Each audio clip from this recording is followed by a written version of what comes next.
Due to copyright, I can't publish many audiobooks on YouTube. At our audiobook novel service, we offer access to over 300 full novels from Pocket FM, Webnovel, Audible, Wuxia, and more, all in high-quality audio format. Each novel is available with a one-time payment only. No subscriptions, no monthly payment, and no ads. Payments via PayPal or Ko-fi. To browse the full list of available novels, message me directly on Telegram or WhatsApp, or check out our full catalog on Discord. Chapter 296, Into the Arena. Ethan had no idea whether Melinda was being intentional or not, but she'd told Maria to sit on the other side. Then, after taking a seat herself, she glanced at the chair, then back at Ethan. Her look said it all. Well, aren't you going to sit? A jolt shot through him under her gaze. He was about to suggest to Markham, let's find somewhere else for the four of us. But before the words could leave his mouth, a massive figure suddenly flashed past him. The enormous body landed with a loud creak as it sank into the chair. Just like that, someone had claimed the seat meant for Ethan. I'm exhausted, the man muttered. After sitting down, he leaned back, slumping into the chair. You. Melinda's eyes widened. Then, with a blink, her expression settled, tinted with curiosity. It's you. It's you. Ethan echoed her words. You know him. You know him. They turned to each other, speaking at the same time. Matriarch Whitmore had also noticed the man. She furrowed her brow, thinking for a moment before speaking, not too quickly. Young Kane. The seat stealer was none other than Mr. Kane, the man they had encountered at the foot of the mountain. Matriarch Whitmore's young Kane nearly made Ethan laugh out loud. She had just called this hulking man like he was a kid. Matriarch Whitmore. Mr. Kane quickly stood up and bowed formally. She smiled. Enough with the fake courtesy. You're just like your father. Mr. Kane chuckled and sank back down. He truly did look exhausted. Ethan stood nearby, listening. It was clear now they were old acquaintances. The three of them started chatting casually, one sentence after another. Seeing that Mr. Kane wasn't including him, Ethan looked up at Markham, Bobby, and Rook. They understood the signal. Excusing themselves to Matriarch Whitmore, the three quietly withdrew. They wandered around for quite a while but couldn't find a single open seat. Markham muttered a curse under his breath in frustration. Finally, with no better option, they returned to where the Whitmore family was seated and stood to the side, waiting for the event to begin. After all, once it started, they'd be heading on stage anyway. As the clock neared 8, Ethan covered his ears. Sure enough. Boom, boom, boom. 8 thunderous blasts rang out, announcing the start of the combat trials. Ethan snickered as he saw Markham flinch and cover his ears too. Today, Liam Silverwood was once again the host on stage. Unlike the day before, he didn't waste time. He got straight to the point, announcing the rules for the first elimination round. Everyone under the age of 30 could participate. There would be 8 arenas and the round would last 1 hour. The final 8 remaining on each arena, a total of 64, would advance. He concluded with a warning: anyone who felt unprepared should forfeit now. Once in the arena, life and death were not guaranteed. Outside the arena, however, injuries were strictly forbidden and any violations would have severe consequences. The moment the rules were announced, the crowd erupted. Everyone knew how many people had entered the academic trials, nearly 3,000. This elimination round would be a chaotic free-for-all. Once it began, the scale would be massive. Accidents or even deliberate attacks were inevitable. You could die without even knowing who struck the blow. Some people began to waver. But even more were itching to give it a try. Liam Silverwood ended with a final announcement. Everyone, get ready. The battle begins at the sound of the cannon. 8 of us, let's take one arena together. Markham said, rubbing his hands eagerly, eyes gleaming. Ethan, the 3 Chase siblings, Maria, Bobby, and Rook, counting himself, they were exactly 8. Even though he and Maria currently had limited combat ability, Markham believed that with Ethan and the others they could still claim a spot. You and Maria can still compete? Ethan asked, surprised. Hadn't the Noble 8 families already submitted their competitor lists last night? Why not? It's not the final 8 competition, Markham replied. Apparently, only the final rankings required official family representation. That was why each family had filled their 3 slots. Nobody cared too much about the elimination rounds, especially now that independent practitioners could join. If a Noble 8 family member was eliminated here, well, they were simply too weak. No one would make excuses. I see. Ethan nodded. 8 of them working together, taking over an arena wasn't impossible. But after hearing Markham's explanation, the pressure began to settle on Ethan's shoulders. He would be carrying the Whitmore family's hopes alone. Boom. As they spoke, a cannon blast roared, signaling the official start of the combat trials. A tidal wave of people surged toward the 10-foot-high arenas. Ethan pushed aside his doubts and looked forward, determination in his eyes. Let's go up too, he said. Even Markham, usually laid back, shed his carefree demeanor. It was his first time joining the Noble 8 families tournament. Despite his injury, he was determined to give it his all. 10 years from now, maybe he'd have another shot, but the Whitmore family didn't have the numbers. If they failed to place well, they'd lose their standing. Unlike other families that could compete every tournament cycle, the Whitmores might be shut out. To keep receiving energy cores in off years, they had to secure a higher ranking. This time, it all depended on Ethan. The Chase siblings, by contrast, were visibly excited. Bobby and Rook remained quiet. Their families weren't counting on them and they'd only been added to the lineup last minute. They just hoped their academic trial scores would be enough to improve their standings. In past years, only the Noble Eight could participate. Independent practitioners had merely been spectators. Looking at the surging crowd now, it was obvious how fired up the outsiders were. But while others charged ahead, leaping toward the arenas, Ethan walked calmly. For some reason, everyone in his group followed his lead. Their slow, composed approach stood out amid the frenzy. Step by step, they approached. Ethan looked up. Just when everyone thought he would leap onto the stage, he turned, walking along the outer edge of the arena toward the back. Bobby, Rook, the Chase siblings, and the Whitmore siblings looked at each other, confused. But they followed him anyway. He circled halfway around, finally arriving at the stairs leading to the arena. Only then did he begin to ascend one step at a time. The others exchanged helpless smiles. Ethan really never followed the usual script. While the crowd scrambled and shoved their way up, he took the long way using the stairs. Their group's odd behavior caught everyone's attention. It was just too bizarre. Chapter 297, Into the Arena 2. Many people in the stands were pointing and whispering. Ethan didn't think much of it, finding it perfectly normal. Why not use the stairs when they were available? Everyone else was scrambling up like monkeys, weren't they the foolish ones? This was typical of him, going his own way, letting others talk all they wanted. Ethan walked in front just as his head appeared above the platform. Whoosh, a person flew past, grazing his scalp. Ethan froze. This was brutal. Half of the person's body had been completely destroyed. From left shoulder to right leg, everything was gone.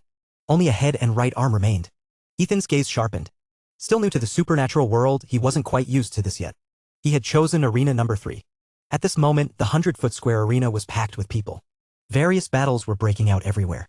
When Ethan's head appeared at the top of the stairs, several people near the steps all turned to look at him simultaneously. Ethan naturally noticed them too and confirmed they were a small team.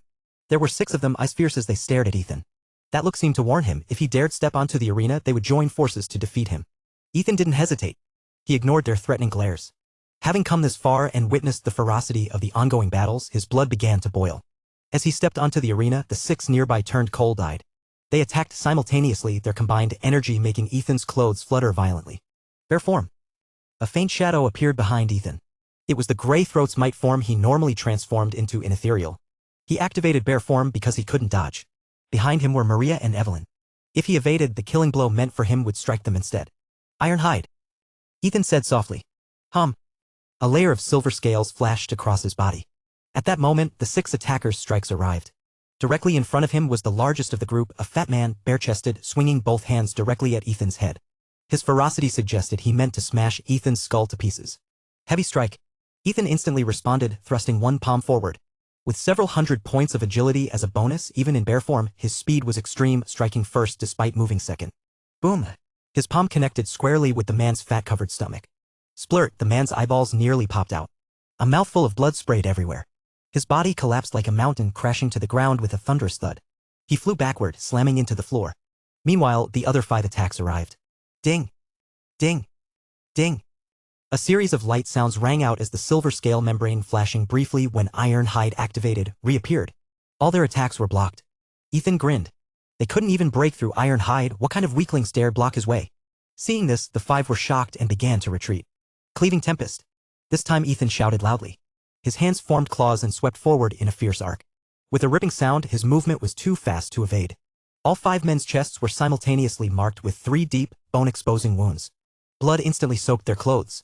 Ethan stepped forward, grabbing one man by the hair. With a violent yank, he forced the man to bend forward, then raised his knee. Boom, his knee made brutal contact with the man's face. In bare form, his strength and physical durability were terrifying. The man's head caved in instantly and his body flew backward. With that kind of injury, survival was unlikely. His body twitched on the ground. But Ethan didn't spare him a glance. He took another step toward a second man and raised his leg. Boom, the man's chest collapsed. With a sickening crack, his spine burst through his back. By the time Ethan took his second step, Evelyn and Maria had successfully made it onto the arena behind him. And when he took that second step, Markham and Ryan came up as well. The stairway only allowed 2 people to walk side by side. So when Ethan came up first, they knew someone was attacking him, but not how many. The moment Evelyn and Maria reached the top, they saw Ethan crush a man's head with his knee. When Ryan and Markham came up behind them, they witnessed Ethan kicking a man so hard his spine burst through his back. All 4 froze. They had seen Ethan's movement techniques before, blindingly fast. Now they saw his strength was equally monstrous. His attacks were decisive, brutal, and utterly cold. Bobby, Rook, and Leroy, who followed, saw only 3 corpses. and 3 other men with identical triple wounds carved into their chests. Those 3 stared at Ethan with a mixture of fear and hatred, but none dared strike again. They silently took out healing medicine, applied it to their wounds, and turned to flee deeper into the arena. What happened? Bobby blinked, confused. No one answered. All eyes were on the man in casual clothes, standing with a faint shadow behind him. Let's clear the arena, said the man. It was Ethan, who turned and smiled at everyone as if describing something completely ordinary. Clear it? How? Markham looked around. The arena was packed with countless people, and more were leaping up by the second. Ethan turned to look ahead and said calmly, those who leave the arena will be spared. His voice carried across the arena, reaching every ear. Even the most seasoned fighters shuddered. Those who leave will be spared. The words echoed in their minds. Did he mean everyone who didn't leave would be killed? This. Even Ethan's teammates, they drew in sharp breaths.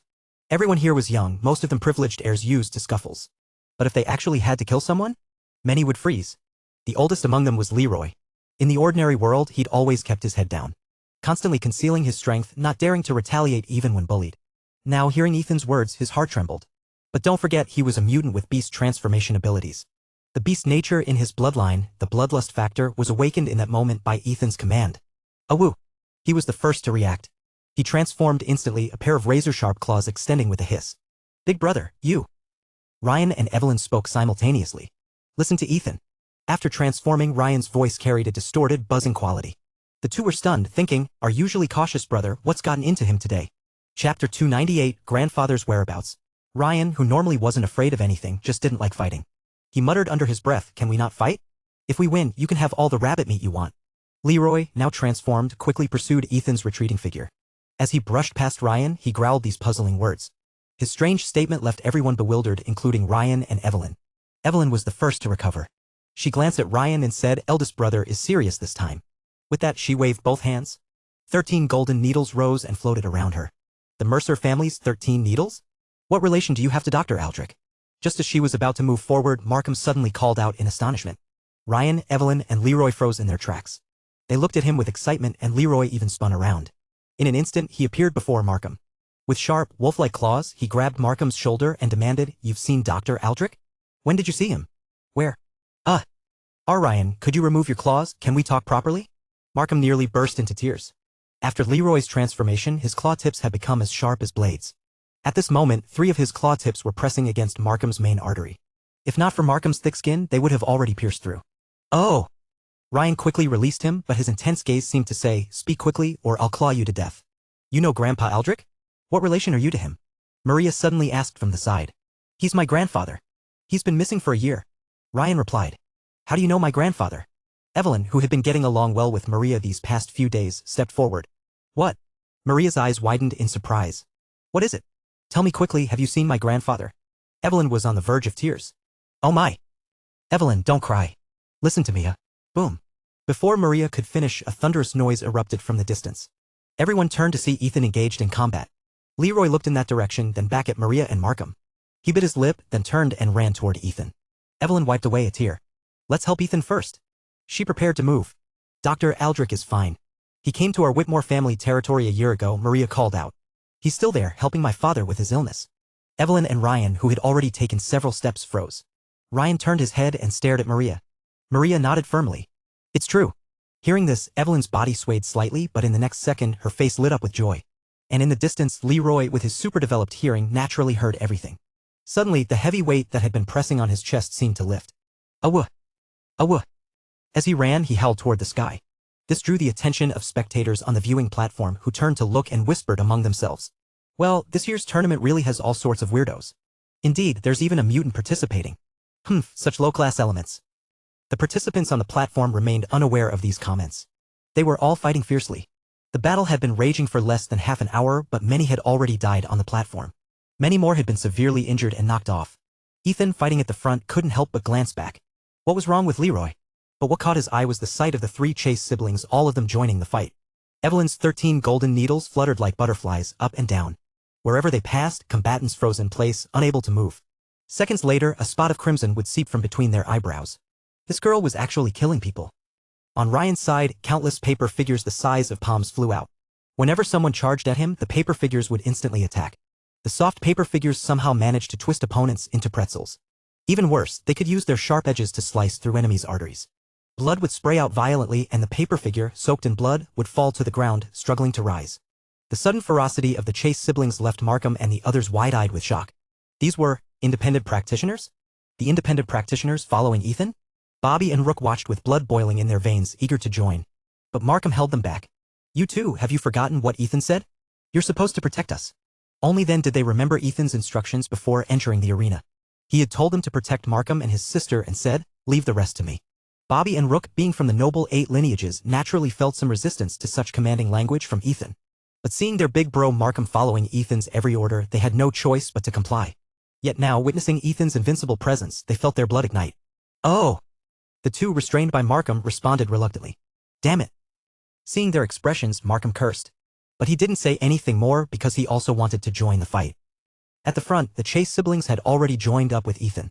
Their actions had drawn the attention of everyone on Arena 3. Many combatants stopped fighting and began to surround them. In just a few minutes, the 4 of them had displayed overwhelming power. More than 20 people had died at their hands. These 4 didn't actively attack others, just kept walking toward the center of the arena. But whenever someone attacked them, they would be instantly killed. Everything happening here prompted the participants on this arena to spontaneously form an alliance. Seeing this, Ethan's group stopped in their tracks. They were already very close to the center of the arena. Originally, Ethan had planned to fight all the way to the center, attract everyone's attention, then drive them off the platform and kill those who refused to leave. He hadn't expected these people to notice them so quickly. Although these people were no match for them, they were at least aware of the threat. At this moment, on the towering viewing platforms of the noble 8 lineages, someone had also noticed Arena 3. Master Quinn, your grandson Bobby is over there, right? The speaker was Samuel Wynn, head of the Wynn family. Beside him was Grandmaster Quinn, Bobby's grandfather and the previous head of the Quinn family. Yes, and isn't your Rook there too? Grandmaster Quinn nodded. He had been observing Arena 7, where Brian, Bobby's older brother, was positioned. Now, at Samuel's mention of Arena 3, he shifted his attention there. At a glance, he saw Bobby, Rook, and the Whitmore siblings joining Ethan. He frowned, not fully understanding the situation, but he could see that the 4 people in front were about to be surrounded. Why was that good-for-nothing Bobby with them? Chapter 299, just like his father. The old man was fuming. Couldn't they see they were about to be surrounded? And yet they were still moving closer. But with age comes wisdom, and he immediately spotted Rook standing alongside Bobby. So he spoke with deliberate indifference. Samuel Wynn had been watching Arena 3 the entire time. Although Rook wasn't the Wynn family's main competitor in this tournament, he was still his son. The other 2 Wynn family participants were A and his older brother's son. Though his son, in everyday life, didn't exactly make him proud. His abilities were mediocre, and he was always so timid. When he was younger, whenever someone provoked or bullied him, he wouldn't make a sound, wouldn't even complain to his father, the head of the family. But there was one time when Rook was beaten up by his older cousin, Drake Wynn, Samuel's nephew. When Rook returned home, no matter how Samuel questioned him, he wouldn't say a word. This infuriated the Wynn family head to no end. 2 kids fighting, there wasn't much he could say about that. But seeing his son bullied for so long, he couldn't stand it anymore. Late at night, he disguised himself, carrying a black cloth bag, and snuck into his older brother's house. He entered his nephew's bedroom. Once inside, he found the room empty, though the bed was still warm. Clearly, someone had just been sleeping there. Samuel took out the cloth bag he was carrying. He pulled back the covers and emptied the contents directly into the bed. Hiss, hiss, hiss. More than a dozen venomous snakes slithered out, though he had removed their fangs. Then he carefully arranged everything, tucking the blanket back neatly to prevent the snakes from escaping. He muttered to himself, "You little punk, you know how to bully my son, right? Let's see how you handle this." After finishing, he hid outside the room. He waited for quite some time, but his nephew still hadn't returned. Why isn't he back yet? The drugs should have worn off by now, he muttered. He looked around carefully, then headed toward the outhouse at the back of the property. Earlier that evening, to facilitate his nighttime operation, the mighty head of the Wynn family had slipped his nephew a laxative during dinner. Now, he was heading to the outhouse to see why his nephew hadn't returned yet. Just as he turned the corner, he spotted a figure tiptoeing toward the back of the outhouse. This person was carrying a black cloth bag. Samuel froze, looking down at the black cloth bag in his own hand. They were identical. And the figure's attire all black. Just like his own. Except this person was much shorter. As a father, how could Samuel not recognize his own son? At that time, Rook was only 10 years old. This little rascal. He finally understood why his nephew hadn't returned to his room. Apparently, Rook had given him another dose of laxative, which explained why his nephew had been stuck in the outhouse for so long. Meanwhile, Rook climbed onto the outhouse roof. Holding the bottom of his black bag with the opening facing downward, he aimed at Drake, who was squatting over the pit. Then he started shaking the bag. Hiss, hiss, hiss. Ah, snakes. Whoosh. A figure darted out of the outhouse. It was none other than Samuel's nephew, Drake Wynn. Who knows if he had wiped himself or not, but his pants weren't pulled up. As he ran out, his stride was a bit too wide. Splat. He face-planted spectacularly. But he didn't make a sound.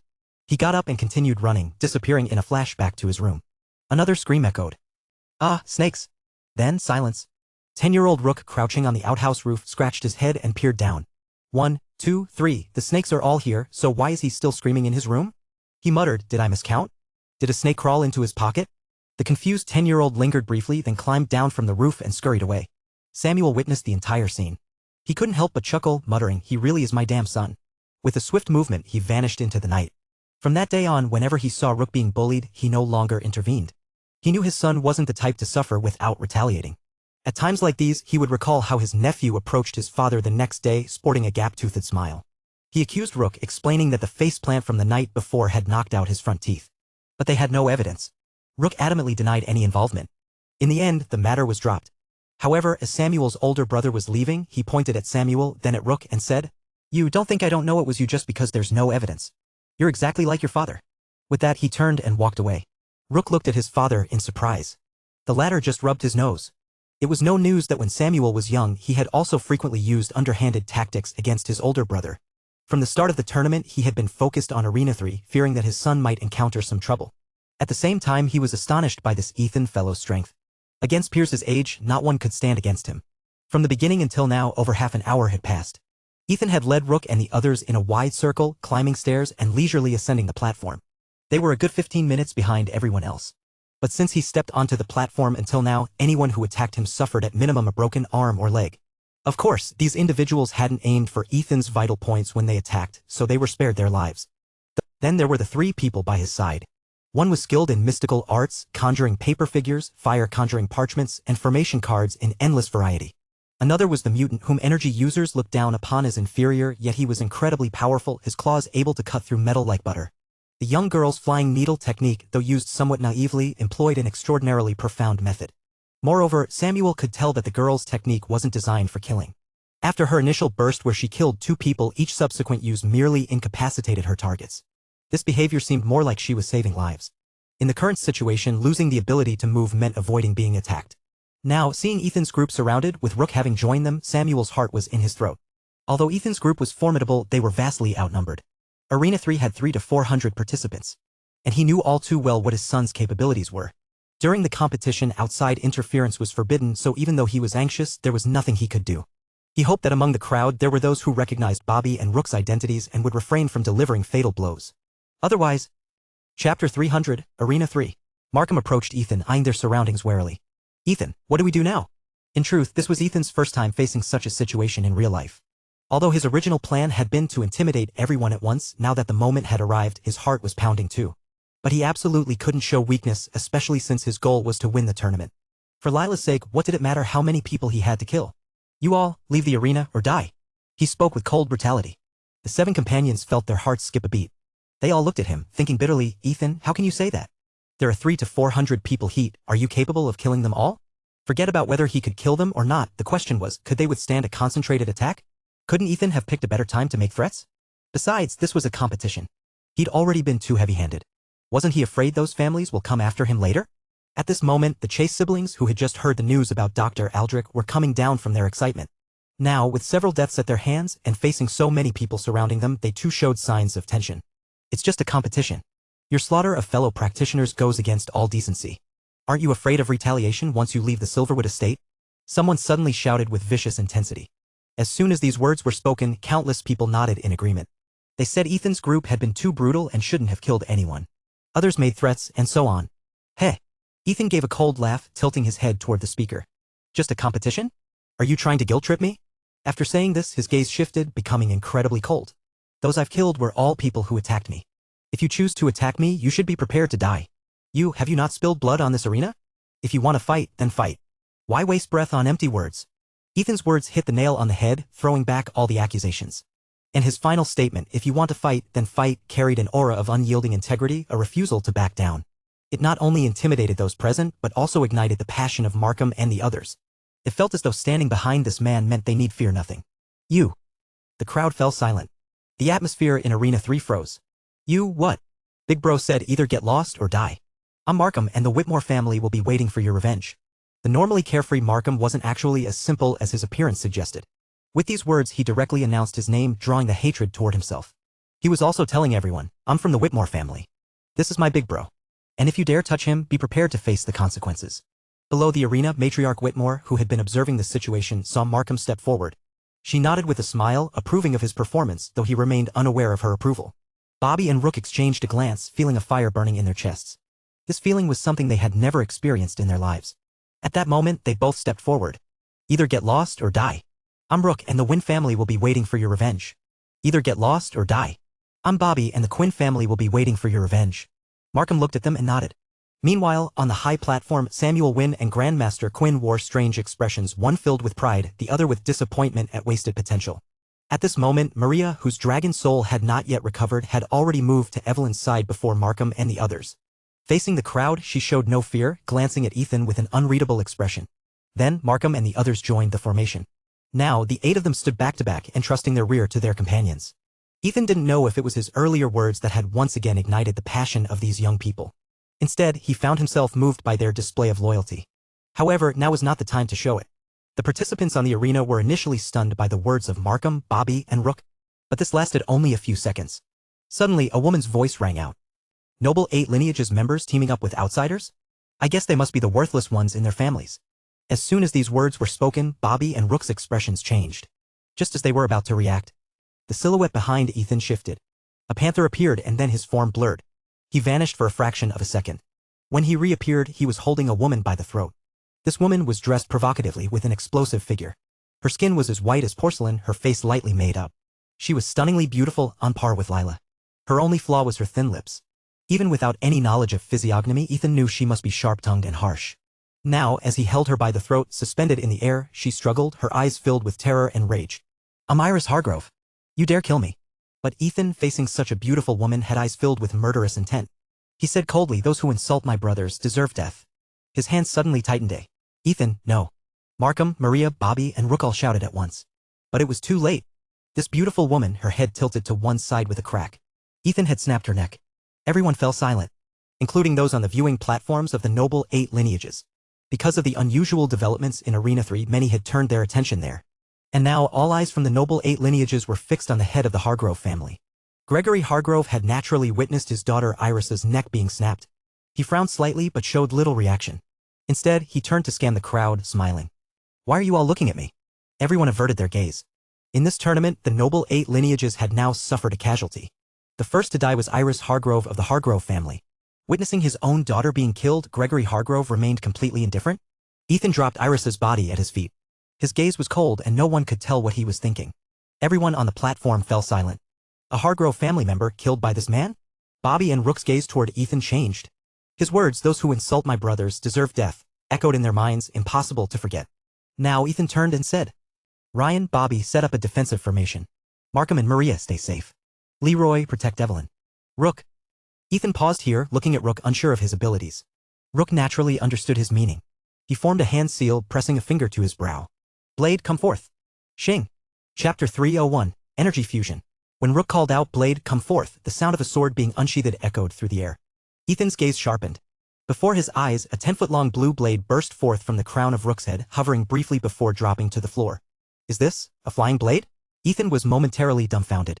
From what he'd seen in movies, flying blades were supposed to be small and nimble. But this guy's flying blade.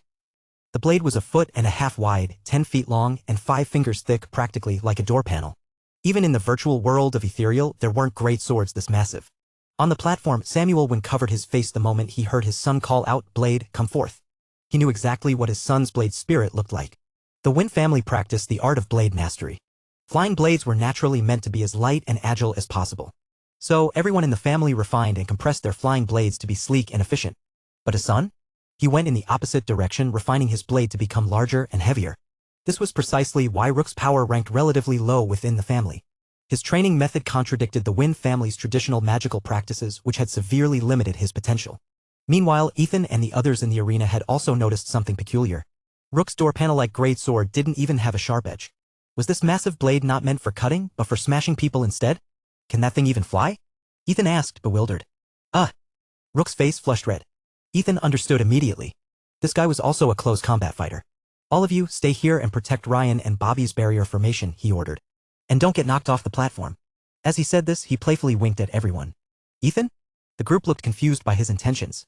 As soon as Ethan gave his instructions, Ryan and Bobby sprang into action. One pulled out formation cards while the other held black and white chess pieces. After exchanging a glance, they quickly began setting up around the group. Formation cards were placed on the ground, disappearing into the stone floor. Bobby shot chess pieces into the air one by one. It was as if he was playing a grand game of chess. Black and white pieces flickered, floating in the void. When he launched the final piece, the entire chessboard flashed, then vanished from sight. Just as Ethan spoke his final words. Ryan's barrier activated at the perfect moment. A light membrane rose up, enclosing all 8 of them within. Simultaneously, hundreds of people launched a coordinated attack, violently striking the barrier. Boom! They were truly fighting with lethal intent. The first wave consisted of ranged attacks. Ryan's barrier membrane flickered several times, seemingly on the verge of shattering.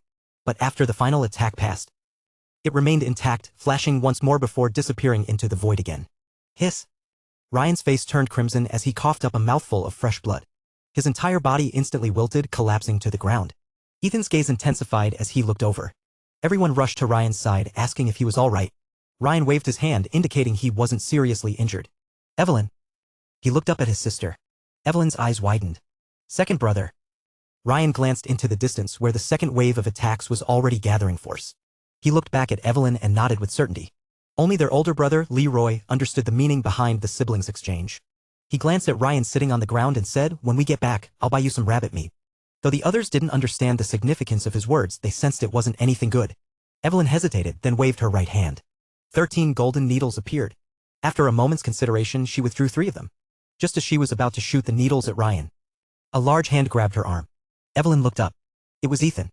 He shook his head at her and said, "Evelyn, take care of everyone." She was startled but nodded. In the next second, Ethan's figure vanished, a blur disappearing from within the barrier. When he reappeared, he was already in the midst of the crowd. Ethan's eyes were cold and fierce, his panther form's speed pushed to the extreme. The first person who encountered him didn't even have time to see what happened. He only felt a sharp pain in his chest. Looking down, he saw a hand clutching a heart slowly being pulled from his body. His consciousness froze. Ethan squeezed. The crimson heart burst in his hand. Blood splattered across the surrounding people. Those to his left and right were shocked. How could this man move so quickly? Energy fusion, rending gale. Cleaving tempest. Shred. Rake. Ethan charged into the crowd using what he called energy fusion techniques. He cycled through all his panther form skills one after another. By now his eyes had turned bloodshot. When he unleashed rending gale, Ethan spun like a top. Around his body, a circle of blood-colored claw marks tore through the air. Wherever they passed, anything in their path was cleanly split in 2. Severed limbs and torsos rained down across the arena. Cleaving tempest, shred, and rake, enhanced by energy fusion, all became semi-ranged attacks. Their effective range extended to 3 or 4 meters. In this moment, Ethan was all offense with no defense. While he tore dozens of people to pieces, he dared not use soul sense to predict everyone's attacks, so he couldn't avoid them either. Someone appeared behind him and boom, landed a powerful punch on his back. Ethan's body shuddered. He spun around instantly and swung his palm, striking the attacker's face. Crack! Like a watermelon splitting, the man's head exploded, his headless body flying backward. After using 1 round of energy fusion techniques, Ethan felt hollow inside. He estimated he could probably use them 1 more time at most. He silently lamented that while energy fusion techniques were incredibly powerful, they drained him far too quickly. His current state was like a mage who had used half their mana pool. He no longer dared to go all out. Still, that single wave of attacks had torn over 30 people to shreds. He had eliminated 1/10 of the 300 to 400 opponents in one go. At the same time, many others, terrified by his ferocity, jumped off the arena. But the arena was simply too large. Enemies surrounded Bobby and the others from all 4 sides. Ethan's charge could only defend one direction. Concerned for his companions, he glanced back after completing his first wave of techniques. What he saw stunned him. Bobby was floating 3 to 4 meters in the air, holding a chessboard in his hands, his fingertips gliding across its surface. With each movement, Ethan could vaguely see what appeared to be a chessboard in the void, its pieces shifting. Dozens of people charged into the area covered by the invisible chessboard. Slice, slice, slice. Without exception, none of them took more than 10 steps before dissolving into bloody mist that sprayed across the stone floor. This is bad. It's the Wynn family's celestial lockdown, 10-step gambit. That's impossible. You must be joking. Wasn't celestial lockdown, 10-step gambit lost ages ago? Someone had recognized the formation Bobby was using. Chapter 302, just an illusion. Others voiced their doubts as well. Meanwhile, the first person who had spoken narrowed his eyes, turned, and sprinted toward the edge of the arena. With one leap, he jumped off. He had decisively abandoned the fight. The celestial lockdown, 10-step gambit used chess pieces to form a barrier, harnessing the power of nature. It was a formation that used offense as defense, and once activated it feared no close combat challenger. Anyone who entered would be reduced to bloody mist within 10 steps. What? On the elevated platform, Grandmaster Quinn suddenly stood up, excitement gleaming in his eyes as he stared at Bobby. Impossible. On Arena 7, Brian shouted in disbelief. He gazed from afar at the situation unfolding on Arena 3. A moment later, he looked up at Grandmaster Quinn's expression on the platform. Then, as he turned his attention back to Bobby, a cold light flashed in his eyes. Just moments earlier, all arenas except for Arena 3 had simultaneously paused their battles. Everyone was watching Arena 3. The commotion they had caused was simply too great. Holy shit! Ethan cursed. Bobby was absolutely incredible. Little did Ethan know that the Celestial Lockdown, 10-step gambit was Bobby's trump card. It was one of the Quinn family's 10 grand formations which no one had managed to master for generations. Even Bobby had only grasped the basics of this formation. Otherwise, if it were fully deployed, it wouldn't just cover the small arena, it could potentially span a range of over half a mile. At present, Bobby's formation only covered about 30 yards. But on the elevated platform, Grandmaster Quinn was already beside himself with excitement. The Celestial Lockdown, 10-step gambit. I never thought I'd live to see one of the 10 grand formations in my lifetime. Gone was his usual composure as he shouted and gesticulated wildly. Beside him, Samuel Wynn watched the old man and shook his head. He thought to himself, the Quinn family has produced quite an extraordinary young talent. As one of the noble 8 families, he naturally knew about the Quinn family's 10 grand formations. Although the Celestial Lockdown, 10-step gambit wasn't ranked at the top, being listed among the 10 grand formations meant it was an incredibly powerful technique. Seeing Bobby's invincible stance and the astonished expressions of everyone within the protective barrier below, Ethan's competitive spirit was instantly ignited. With a single palm strike, he sent the nearest opponent flying, then shouted loudly, "Owl form, activate." Whoosh! The spectral image behind him shifted, revealing a somewhat adorably awkward owl. This ghostly figure was visible to everyone present. His type of magic wasn't particularly strange to the crowd. Many magical orders had practitioners who used spirit beasts to enhance their power. Among those, the Whitmore family stood above the rest, for they commanded dragon souls. So when the spectral image behind Ethan changed, everyone assumed he was simply using a similar type of magic. However, most people could only possess one spirit beast in their lifetime. Yet this man had already displayed 3 different forms in the short time. Now, an awkwardly cute owl had appeared. What was he trying to do? Kill them with cuteness? No matter how you looked at it, this owl didn't seem as intimidating as the bear or panther forms he'd shown earlier. But in the next moment, Ethan made a strange gesture. He pointed one finger toward the sky and whispered, "Starfall barrage." The hidden territory had no sun, yet it was as bright as day. But the moment after Ethan pointed skyward, the sky abruptly darkened. A bright moon unexpectedly appeared in the sky above, and a beam of moonlight shone down, illuminating Ethan directly. He stood there as if under a spotlight. Everyone's gaze locked onto him. Ethan was startled. What was happening? Could this skill actually affect the weather? When he activated the skill, everyone from the noble 8 families on the elevated platform rose to their feet. They looked up at the darkened sky and the solitary moon. When they turned their gaze back to Ethan, their faces showed nothing but shock. A single skill that could alter the sky? What kind of divine miracle was this? Even the noisy spectator stands fell completely silent. People stood with their mouths agape, unable to find words to describe what they were witnessing. Holy! Ethan's incredible! Markham's voice reached the ears of the 6 people on the platform. They all nodded in unison. I suddenly feel like my supposedly legendary formation from the 10 grand formations is nothing special, Bobby said calmly as he descended to the ground, holding his chessboard. Everyone nodded in agreement once more. Even Ethan himself was shocked by his own skill. But a moment later, his expression changed. So, are you all going to leave the arena voluntarily, or should I blast you off? Ethan's cold voice rang out softly. Yet this gentle tone sent a shiver through everyone on the silent arena. On Arena 3, countless people lost their nerve. Half of them, without hesitation, jumped off the arena immediately. The remaining group hesitated, then another half began walking toward the edge. However, just as they reached it, a voice called out, "You bunch of cowards! His skill is nothing but a cheap trick." Everyone turned to look, and an astonishing sight greeted them. The speaker was none other than Iris Hargrove, the Hargrove family's precious daughter, whom Ethan had seemingly killed earlier. Her sudden appearance stunned everyone. Ethan, however, smiled faintly and said, "I didn't kill you properly the first time, and now you're back for more?" Iris fumed. "You've got some nerve. I announced my name, yet you still tried to kill me. If I didn't have my substitute art technique, I really would have died by your hand. But don't think you can fool us with this cheap magical illusion." As she spoke, she waved her hand and a large arcane brush appeared in her grasp. She raised it and swept it through the air. Swish, swish, swish. 9 blazing sun-like orbs appeared in the sky. She now stood as if illuminated by 9 spotlights. In an instant, the feeble beam of moonlight emanating from Ethan's moon seemed utterly dim in comparison. 9 balls of fire? Aren't you afraid of being mummified by the heat? Ethan was also taken aback by her display. Was this some kind of magical paintbrush? Still, he couldn't resist taking a verbal jab at her. Humph. She waved her brush and the 9 orbs vanished. She continued, I'm just showing everyone not to be deceived by your magical illusion. After she said this, those remaining on the arena looked up at the solitary moon and the darkened sky regarding the situation with skepticism. Someone nodded and said, Miss Hargrove is right. This kind of magic is probably beyond even the heads of the great families. Exactly. This can't even be called magic anymore, it's more like divine sorcery. Divine sorcery? Kid, you're quite the con, aren't you?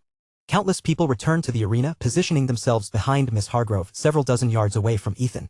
Chapter 303, Something Strange. Ethan looked up at the sky above, bewildered by what these people were saying. They had made him doubt himself. But in the next moment, Ethan's gaze sharpened. If you want to die, I'll help you on your way. Now. Ding, ding, ding. Countless tiny stars began to light up in the sky one by one. Each star, upon igniting, emitted a faint beam of light. Each beam locked onto someone in Arena 3, everyone except Ethan and his companions. Dozens of dim beams converged on Iris. Another cheap trick. Iris scoffed with contempt. Is that so? Descent. Ethan's skyward pointing hand suddenly clenched into a fist. Then he pulled it downward. Boom. The sky trembled in response. Above, the countless stars flared brighter, then, one by one, they detached from the sky. They plummeted toward the earth. Everyone caught in the light beams felt as though an immense weight had pinned them in place. This is bad. I'm locked on. Help. This isn't an illusion. I was wrong. I want to leave the arena. Iris, you damn bitch. You tricked us. On the arena floor, panic erupted. People suddenly realized they couldn't move. Agonized screams rang out from every direction. Instant death wasn't what terrified them. What shattered them was the helplessness, the sight of those monstrous celestial orbs descending upon them while they stood frozen in place, powerless to resist. Slice, slice, slice. As the stars fell, those without sufficient strength were obliterated into clouds of bloody mist. Even Iris couldn't move. That crushing pressure, there was no way it was fake. Seeing those around her reduced to gore and vapor. In that moment, she was filled with infinite regret for her arrogance. Her substitute art technique was unusable. Even if it weren't, her fingers wouldn't budge to activate it. Daddy. Iris collapsed to her knees. Ethan blinked in surprise. Did she just cry out for her father? What was going on? She was kneeling and facing his direction. For a moment, he genuinely wondered if he had a daughter that old. Whoosh. A streak of motion tore through the air. A figure appeared in front of Iris. With a wave of his hand, an arcane scroll materialized. Bang. A creature depicted on the scroll shimmered and burst forth. A strange being materialized before the man. Croak. The creature opened its massive maw like a world-devouring beast. It intercepted the falling stars mid-descent. Boom, boom, boom. Thunderous explosions echoed from deep inside the creature's gaping mouth. Only after the final orb exploded did Ethan finally see what the creature was, an enormous salamander. But now, blood dripped from its mouth and its bloodshot eyes locked on Ethan. That stare made Ethan's skin crawl. It was the first time he'd ever felt such fear in the real world. What kind of monster was this? And what kind of man could control it? There was only one answer. This man had to be the head of the Hargrove family. Could a family patriarch really be this powerful? In that moment, Iris was saved, along with all the remaining people. Above, the moon vanished, the darkened sky gradually returned to their original brightness. Iris, do you understand your mistake? The man asked, his head lowered. Daddy. Kill him, quickly. Iris sobbed, grabbing the man's leg and pointing at Ethan. Humph. Gregory Hargrove, head of the Hargrove family, frowned. He shook his leg free from her grip and said coldly, Iris, you're arrogant and incorrigible. It's my fault for spoiling you. This is the last time I'll save you. You're on your own from now on. Then he turned to Ethan and gave a respectful bow. Young Master Ethan. Before he could finish, Ethan waved his hand. Mr. Hargrove, please, just take her away. Thank you. Gregory bowed again, then turned to the elevated platform where the noble 8 families sat and announced, the Hargrove family withdraws from this competition. With a wave of his hand, his arcane scroll flashed once more. It reclaimed the giant salamander along with Iris, who was still kneeling. Then his figure blurred and vanished, not to reappear on the elevated platform. No one knew where he'd gone. Ethan stared at the spot where Gregory had stood. That's how a father should be. For his daughter's sake, Gregory had broken the tournament rules and intervened.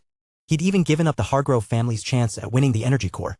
Then Ethan's expression darkened. What about Lila's father? What had he ever done for his daughter? Setting those thoughts aside, Ethan scanned the arena.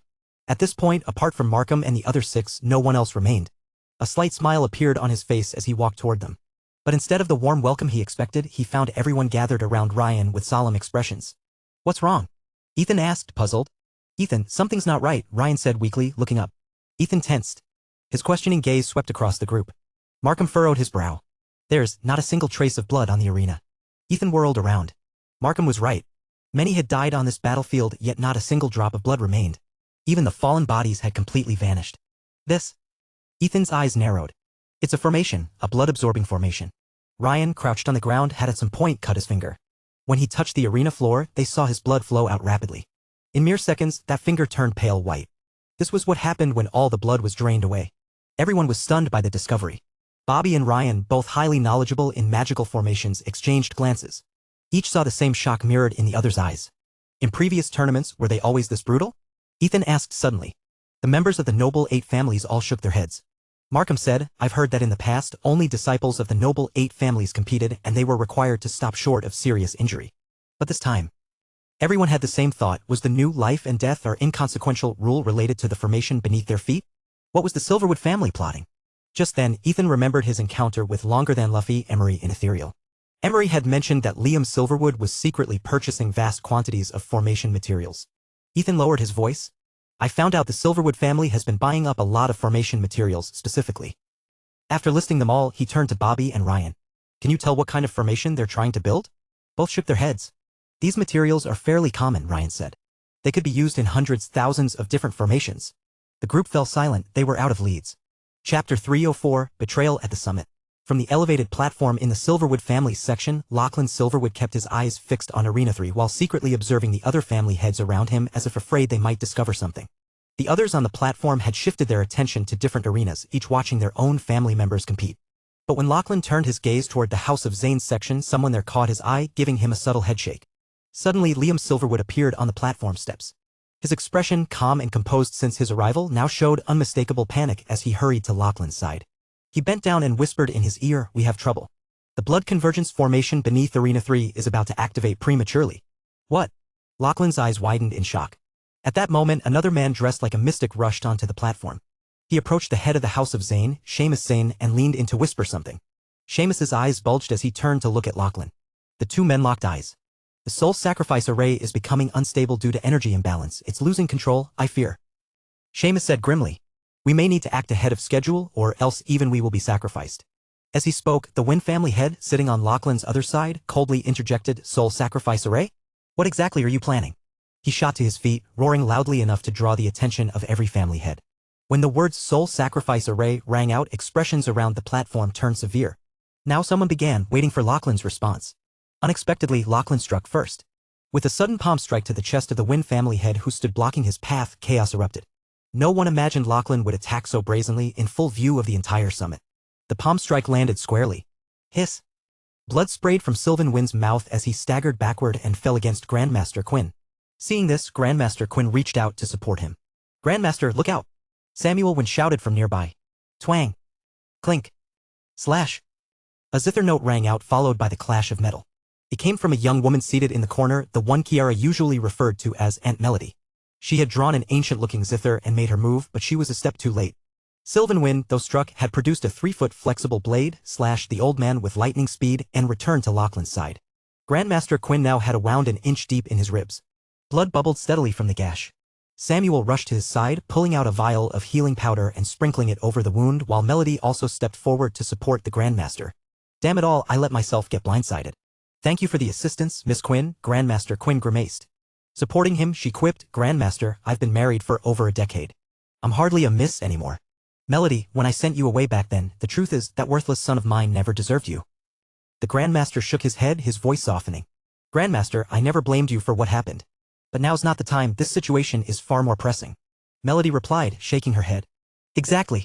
What a time for reminiscing, Samuel muttered. 3 against 3 and we've got the elderly, women, and the wounded on our side. Plus an injured veteran. Our odds don't look good. Samuel, blunt as ever, managed to offend both Grandmaster Quinn and Melody with his assessment. After years of association among the Noble Eight families, both were well acquainted with Samuel's tactless manner. Samuel's right. You two should go, I'll hold them off. Grandmaster Quinn struggled to his feet. Grandmaster. Melody tried to protest, frowning. Stop wasting time, go now. I can't escape. Hurry and find Matriarch Whitmore. At these words, both Melody and Samuel instinctively looked at the Grandmaster's wound. Black blood now seeped continuously from the gash. Samuel froze, his expression darkening. God damn it, Sylvan, you poisoned your blade? Ha ha.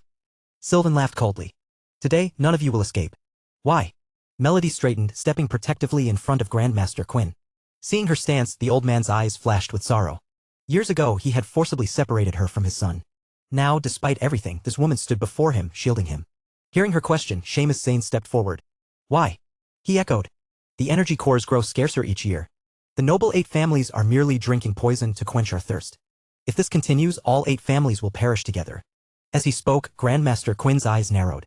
His voice dropped low. You dare to secretly implement the plan from 20 years ago. What plan? Melody and Samuel asked in unison. We must stop them, the Grandmaster said. They intend to use endless blood energy to nourish the Silverwood family's shell nexus. Both froze, stunned. The shell nexus, an ancient and mysterious entity, was the source of the energy cores. It wasn't quite a living thing, but rather a mystical formation. Every 10 years, several cores would mature within it. It required the secret techniques of all 8 family heads working in unison to open the seal and retrieve the matured cores, after which it would begin nurturing the next batch.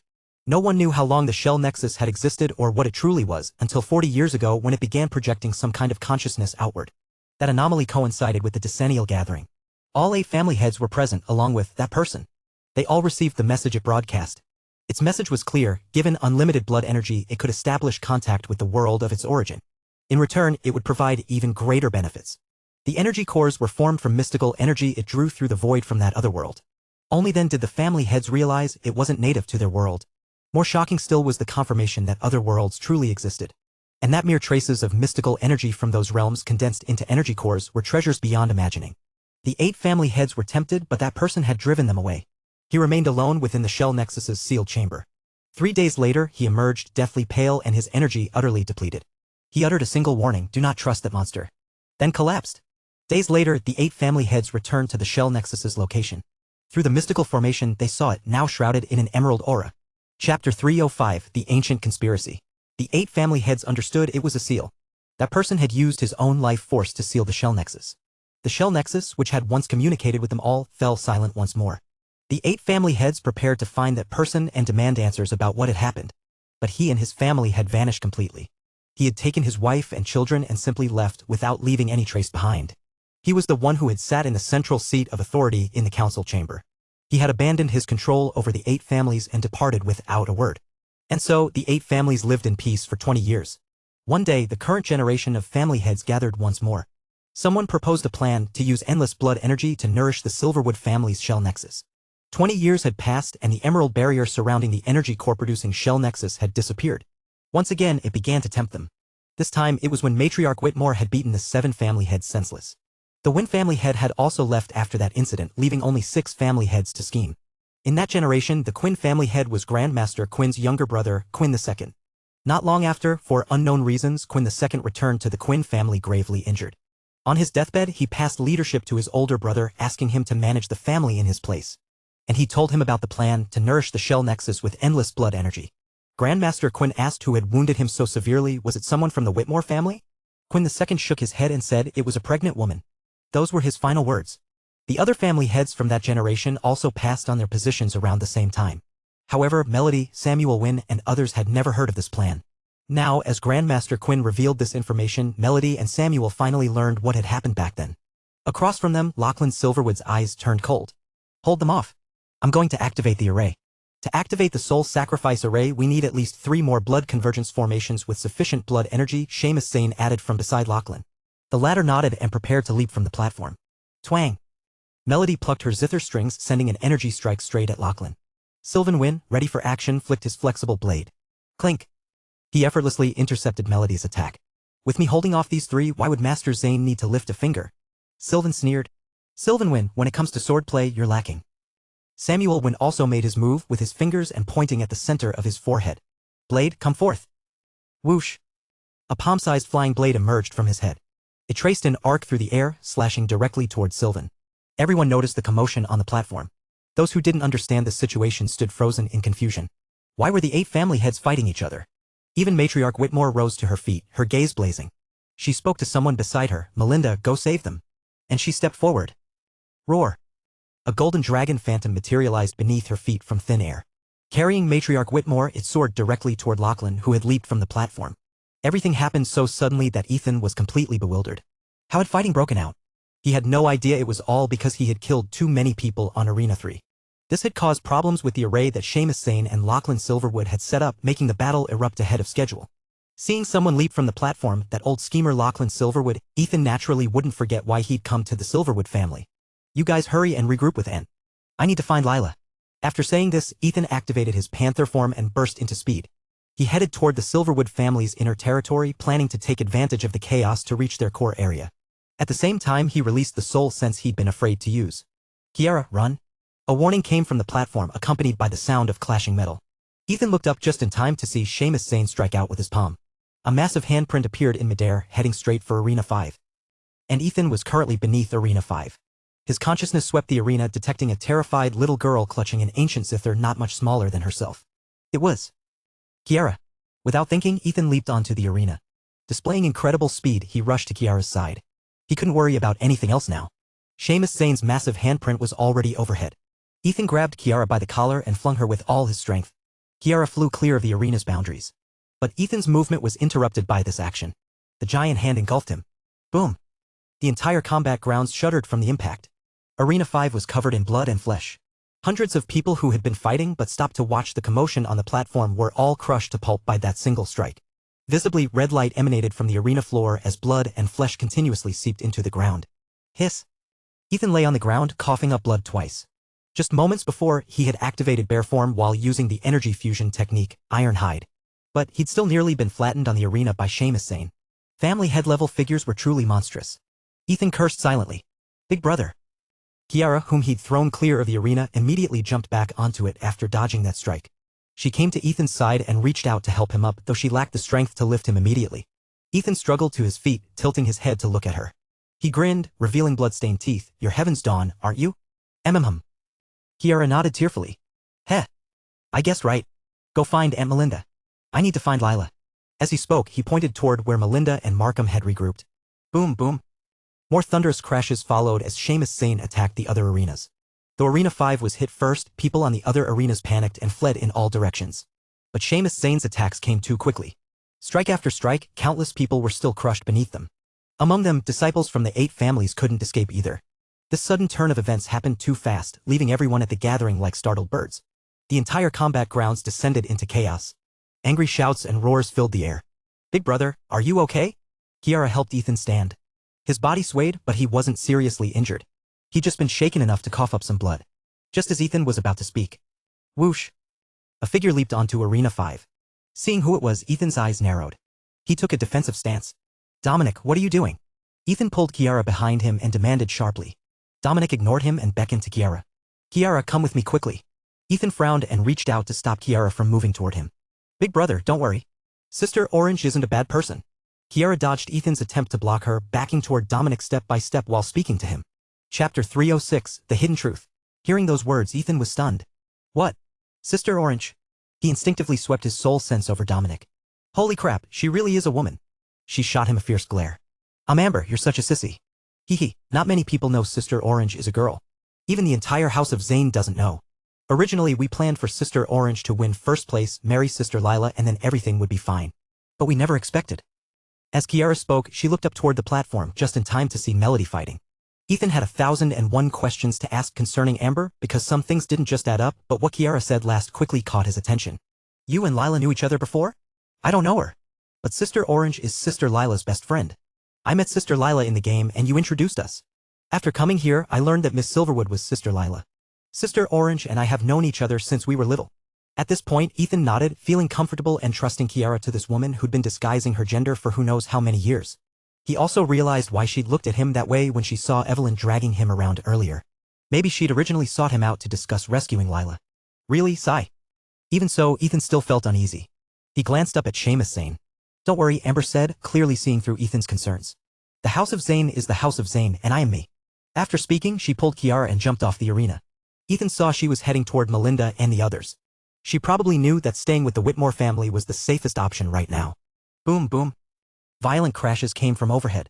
Ethan looked up to see Lachlan Silverwood and Matriarch Whitmore locked in fierce combat atop the 100-foot statue. Lachlan could actually fight Matriarch Whitmore to a standstill? Just as disbelief set in, Amber's voice reached his ears.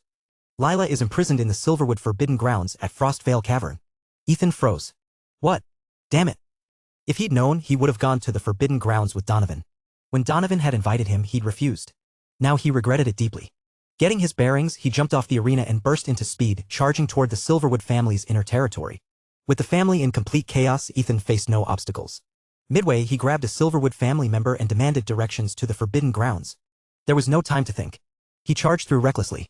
When he reached the Silverwood Forbidden Grounds, resistance finally appeared. Brother Ethan. Among the guard squad stationed at the entrance, Ethan spotted a familiar face. It was Lars, the one who'd been scared off by Markham that day. Both men froze. But now, Lars was no longer a captain. He was just a subordinate following behind the others. Those who trespass in the Forbidden Grounds shall die. Over 20 Silverwood disciples swarmed forward at their leader's command, throwing knives and hidden weapons. Their technique was unmistakable, the Silverwood family's signature veil hand. These weren't just guards, they were direct lineage. But their attacks were utterly futile. They couldn't even scratch Ethan. Clang, clang. Everything bounced off harmlessly. Half a minute later, only 2 people remained standing, Ethan and Lars, though the latter was dangling from Ethan's grip by his collar. Brother Ethan. I didn't attack. It was true. Lars had stood at rigid attention from the moment he saw Ethan. Take me to Frostvale Cavern, Ethan ordered coldly, releasing him. Why yes. Lars nodded like a pecking chicken. The so-called Forbidden Grounds was just a valley. The true restricted area was Frostvale Cavern. Under Ethan's urging, Lars led him expertly through various formation traps until they reached the cavern entrance. The rock walls within 3 meters of the mouth were frozen solid. Even from 10 meters away, Ethan felt the bone-chilling cold gnawing at his skin. Ethan's heart ached. Lila, you've suffered so much. The next second, Lars watched Ethan charge straight into the cave. Hey! Brother Ethan. Before Lars could finish, Ethan had already vanished into the cavern. Oh well, if there's nothing else, I'll just leave. He hadn't even turned around when, whump, his collar tightened again. Someone had grabbed him. Where's Lila? It was Ethan. He'd gone in and come back out, but now his hair and eyebrows were covered in white frost. In his other hand, he clutched a black cloak. Lila? The young miss? Lars looked miserable. Ethan nodded. Why yes. Ooh. Stop your damn stuttering and speak properly, or I'll rip your tongue out. Furious, Ethan lifted Lars higher, his grip ironclad. The cavern wasn't large, only about 10 meters in circumference. Aside from the spring pool, everything inside was visible at a glance. But there was no trace of Lila. The only thing inside was this black cloak. Terrified by the threat, Lars quickly corrected himself. Yesterday, the young miss disappeared from Frostvale Cavern. Disappeared? Ethan repeated. Yes. The guards never saw her leave the cave, she just vanished inside. Ethan frowned. Yesterday, could it be that Donovan came here and rescued Lila? If it really was Donovan, sneaking past the guards would have been no issue for someone of his strength. But if that were the case, why hadn't Lila come to find him? Ethan released Lars, deep in thought. So where had Donovan taken Lila? Brother Ethan. Please let me go. Lars stammered. Let's go. Together. Ethan started walking off. Lars blinked, stunned. Brother Ethan, you're just leaving like this? What else should I do? Ethan looked puzzled. Lars hesitated, glancing back at Frostvale Cavern. What's wrong? Ethan was more confused now. Aren't you going to take some water before you leave? Lars asked, genuinely surprised. What? Ethan was about to ask what water, hence suddenly Morzen's voice rang out in his head. Such good stuff. It'd be a shame not to take some. What's it good for? Ethan asked mentally. Brewing wine, making tea, enhancing soul power. Morzen casually mentioned 2 uses, then quickly added a third when he sensed Ethan's mood shifting. Really? I don't have a bottle though, how would I carry it? As he spoke, Ethan looked down at the clothing he held in his hand, the black cloak from the cavern, and lifted it slightly. Chapter 307, New Ability. The corner of the black robe in Ethan's hand had vanished. When he first spotted it, the hem had been submerged in water. The moment he lifted it, that portion instantly disintegrated into icy dust. This was proof of just how terrifyingly cold the water in the pond was. Even if he'd brought a container, it would have shattered instantly. Strangely, despite its extreme chill, the water itself showed no signs of freezing. I'll teach you an arcane method to store it in your mindscape, Morzen said. Suddenly, a method for circulating soul power appeared in Ethan's mind. He froze. Wasn't this the same ability he'd envied the Whitmore family for? Ignoring Lars' presence, he immediately began channeling his soul force according to the technique. With a thought, whoosh, the black robe in his hand disappeared. Ethan's eyes lit up as his consciousness plunged into his mindscape. There, the vanished robe lay discarded on the island at the center of the lake. No more lugging around a backpack for him. His consciousness snapped back to his body and he charged into the Frostvale Cavern. The biting cold sliced into his flesh like knives. Here, even the flow of his soul sense slowed to a crawl. Standing at the edge of the frost pool, he focused his will and attempted to draw the water into his mindscape. The pool remained unchanged. Instead, a sharp pain lanced through his skull, nearly sending him to his knees. Use the arcane method to manifest the gate of ascension in the physical world, then absorb it, Morzen said, exasperated. Ethan had foolishly tried to wrap his will around the entire pool and haul it wholesale into his mindscape. Staggering, Ethan realized his mistake and switched to the method Morzin had implanted in his mind. But here, the circulation of his soul force was slowed by more than tenfold. After what felt like an eternity, a shimmering portal slowly materialized above the frost pool. Before Ethan could react, the vines and branches coiled around his gate of ascension, the same ones he'd seen during his first visit to his mindscape, suddenly writhed to life. SHHK! SHHK! SHHK! They plunged straight into the water. What the hell? Ethan's shock lasted only a second before he sensed it. His soul force was growing stronger. Was this because of the vines? The next moment, his gate of ascension expanded violently. From its original 1-meter span, it ballooned to nearly 3 meters before finally stabilizing. Hurry up and absorb it. What are you waiting for? Morzin barked inside his mind. Right? Shaking off his daze, Ethan activated the arcane method again. A powerful suction erupted from the gate. Whoosh! A towering pillar of water erupted from the pool, arcing straight into the portal. Inside Ethan's mindscape, the same column of water crashed down into his spiritual lake. HSSSSSS. The moment the frigid water met the lake's surface, an explosion of white mist erupted, so cold it felt like liquid nitrogen had been poured into his soul. Ethan's head screamed in agony as if every neuron in his brain were freezing solid. Endure it. Take in as much as you can. Morzin urged. Ethan cursed inwardly. Damn it, this hurts like hell. Within seconds, despite the cavern's sub-zero temperatures, sweat beaded on his forehead. But he gritted his teeth and maintained the suction. If Morzin said this was valuable, then it had to be. The old man had never been this excited before. 1 minute passed. Then 5. 10. 30. Ethan pushed himself to the limit, enduring the skull-splitting pain for a full 50 minutes. The frost pool's water level had dropped by 5 meters. Enough. Any more and your head will explode. Morzin shouted, stunned. He hadn't expected Ethan to last this long. The kid's willpower was beyond anything he'd imagined. By now, Ethan's mindscape was completely obscured by mist, the temperature plummeting to unknown depths. Despite Morzin's warning, Ethan held on a little longer before finally reaching his limit. With a groan, he retracted the gate of ascension and stumbled out of the cavern. Lars was nowhere to be seen. Dazed and fighting the lingering pain in his skull, Ethan staggered toward the exit of the Silverwood family's forbidden grounds. As he stepped out of the valley, Ethan blinked in confusion. The once bright sky had turned a murky yellow. Gritting his teeth against the lingering agony in his mind, he descended the mountain. The combat arena, which had been chaotic earlier, now lay eerily silent. Not a single person remained. His eyes narrowed. A faint crimson barrier encased the entire arena like an inverted bowl. Where's everyone? Ethan quickened his pace, rushing toward the entrance of the Silverwood family's hidden territory.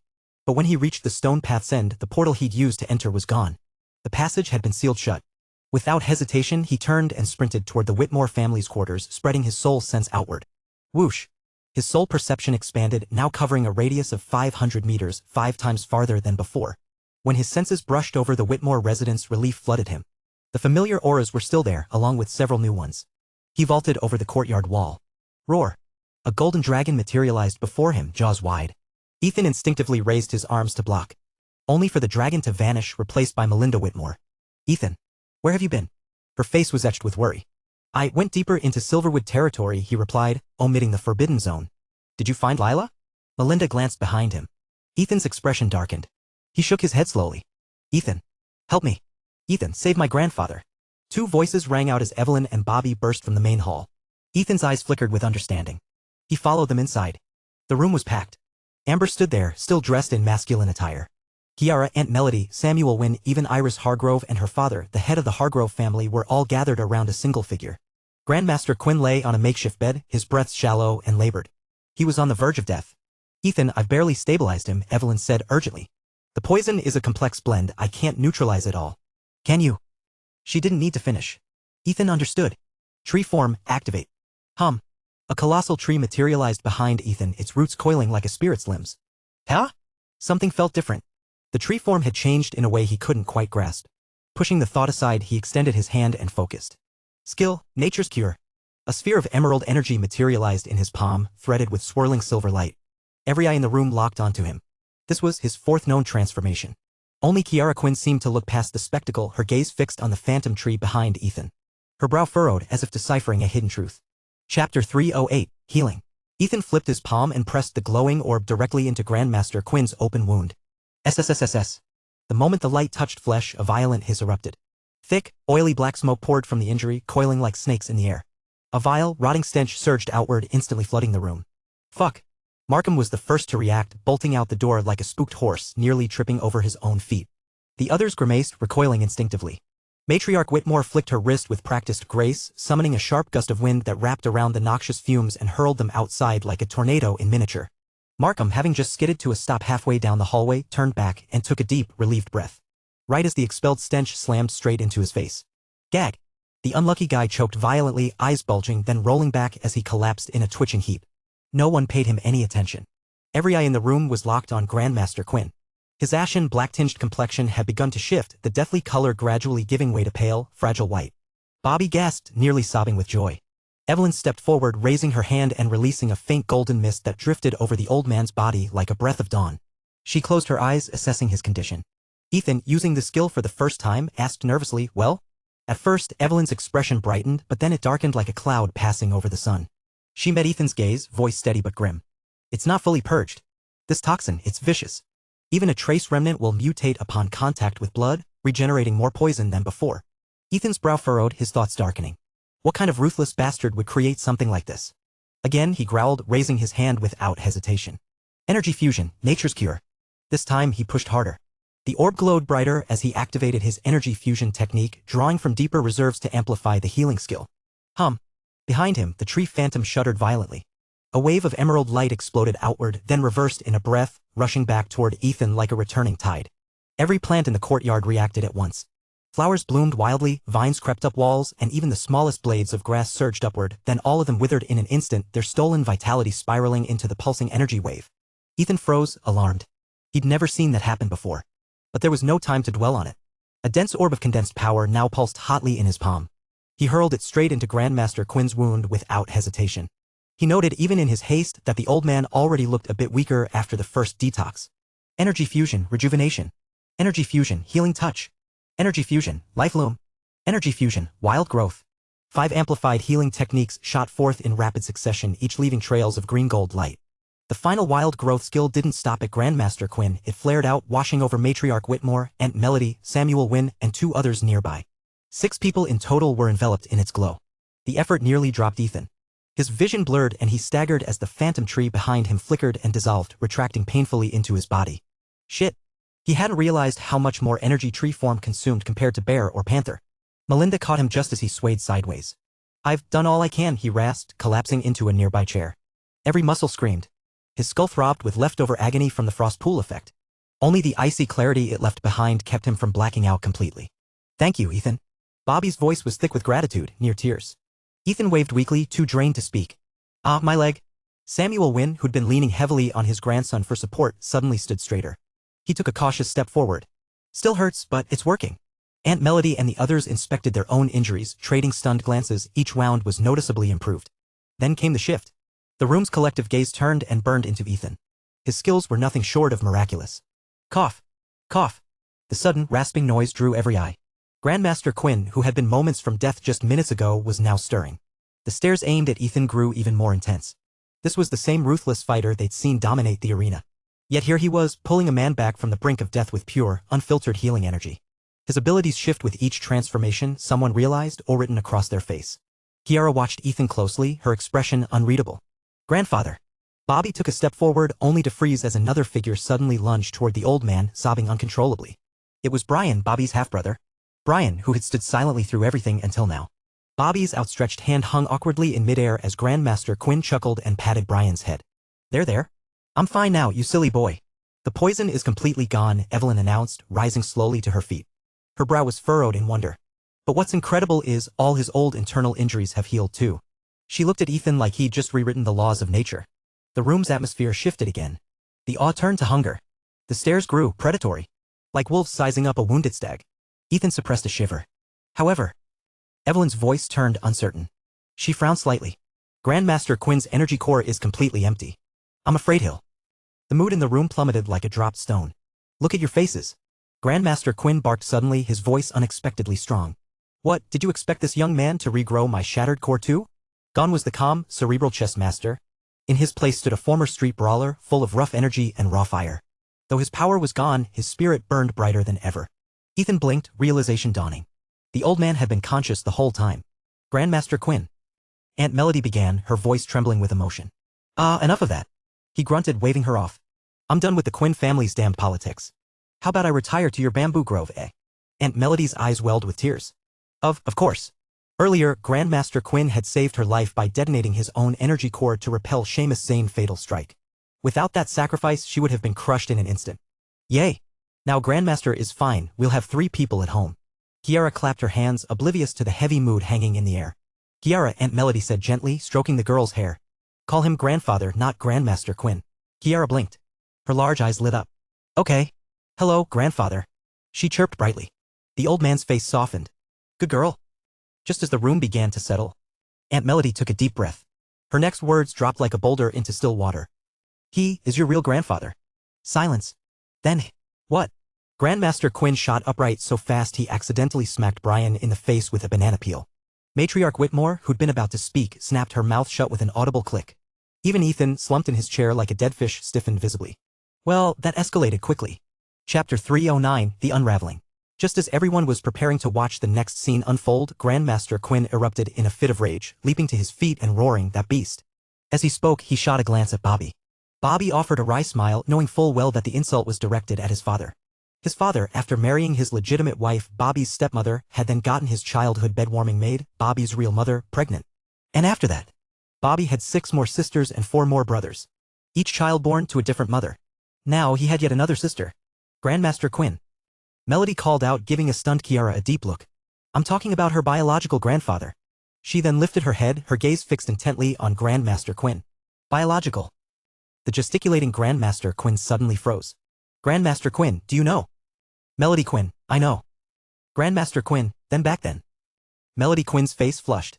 Big brother was just looking out for us. The two spoke in riddles, only half finishing their sentences. Finally, Grandmaster Quinn slumped back into his chair. Aunt Melody, what are you two talking about? Kiara gazed at Melody with wide, eager eyes. The latter stroked her head, saying softly, Call me Mom. Ethan had expected the little girl to react strongly, but to his surprise, she grinned and chuckled, hee hee. I already knew you were my mom. You little rascal. Melody dotingly ruffled her hair, making Kiara Quinn wrinkle her nose. No one fully understood what had transpired, but everyone grasped the essence of it. Grandmaster Quinn sat in his chair, lost in thought.